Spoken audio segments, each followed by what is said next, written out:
প্রথম যে কথাটা আমাদের দাবি সেটা হচ্ছে যে আইপিসি সেকশন রিমুভ করিয়ে যে নতুন একটা সেকশন আনলো বিএনএস 106, সেটা পুরোপুরি ডক্টরসের এগেনস্টে। আগে যে আইপিসি সেকশনের রুল ছিল যে fine or up to 2 years of jail imprisonment, মানে যদি মেডিকেল নেগলিজেন্স প্রুভ হয়। এখন যেটা রিপ্লেস হয়ে এসছে নতুনভাবে সেটা হচ্ছে বিএনএস অ্যাক্ট 106, যেখানে বলা আছে 5 years of imprisonment with fine. মানে জিনিসটা হয়ে যাচ্ছে কি, আমরা যখন এরপরে মেডিকেল ফিল্ডে কোনো কাজ করতে নামবো আমাদের মধ্যে একটা সংকোচ কাজ করবে যে জিনিসটাকে আমার করা উচিত কি উচিত না, মানে কোনো কাজটাই আমরা ঠিকভাবে করতে পারবো না। কারণ যে কোনো একটা জিনিস ক্ষেত্রে এই মেডিকেল নেগলিজেন্স প্রুভ করাটা কিন্তু খুব একটা টাফ কাজ না। মানে যে কেউ চাইলে একটা ক্রিমিনাল অ্যাক্টে নিয়ে আসতে পারে, মানে এটা নর্মাল কোনো অ্যাক্ট নেই, এখন একটা ক্রিমিনাল অ্যাক্টে কনভার্ট হয়ে গেছে। মানে আমি একটা কোনো কিছু করতে চাইলে নিজের একটা ফিল হবে যে কাজটা করে পরে আমি নিজে ক্রিমিনাল না ফিল হয়ে যাই, মানে প্রুভ না হয়ে যাই। তো এই জিনিসটা আমাদের মনে হয় প্র্যাকটিস করার জন্য সব থেকে বাজে একটা জিনিস। কোনো ডক্টর এনকারেজমেন্ট পাবে না যে ফিউচারে এই কাজটা করতে পারবে। তাই অবিলম্বে আমাদের একটাই দাবি, যেটা আমরা কন্টিনিউয়াস করব WBTMC মেডিকেল সেলের আন্ডার থেকে, এবং আমরা নিজেরা যত আরজি করের ছাত্র আছে, মেডিকেল ফ্র্যাটার্নিটি রয়েছে, অ্যাজ ওয়েল অ্যাজ যত আমরা ডক্টরসরা আছি, intern doctor, senior resident, junior resident, সবাই এর বিরুদ্ধে প্রতিবাদ জানাচ্ছি।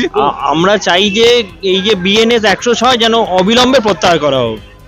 এই যে সেন্ট্রাল গভর্নমেন্ট করেছে জোর করে যে এতগুলো এমপিকে সাসপেন্ড করে ইমিডিয়েটলি যেন এটা প্রত্যাহার করে নেওয়া হয়, এই হচ্ছে আমাদের বক্তব্য। এই জন্য ছাত্ররা সব এসছে, সম্মিলিতভাবে আমরা এখানে এসছি, এটার প্রতিবাদ আমরা জানাচ্ছি, লাগাতার প্রতিবাদ চলবে। 1 জুলাই থেকে যে নতুন মানে ধারা চালু হয়েছে বিএনএস 106, তাতে আমাদের 5 বছর ইমপ্রিজনমেন্ট প্লাস ফাইন, তো এইটা অবিলম্বে আমরা প্রত্যাহার চাইছি। এটা আমাদের ডাক্তারি সমাজের মানে কাছে সবারই খুব একটা মানে এটা বাজে ব্যাপার, এবং আমরা এটা প্রত্যাহার চাইছি, প্রতিবাদ জানাচ্ছি।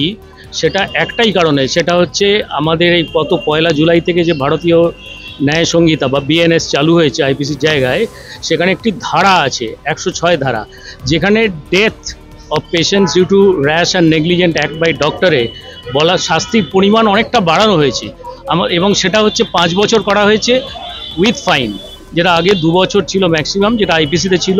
কিন্তু আমরা যেটা বক্তব্য সেটা হচ্ছে কোনো ডাক্তার ইচ্ছাকৃতভাবে কারুর ক্ষতি করার চেষ্টা করে না, তারা ইন গুড ফেথ চিকিৎসা করে।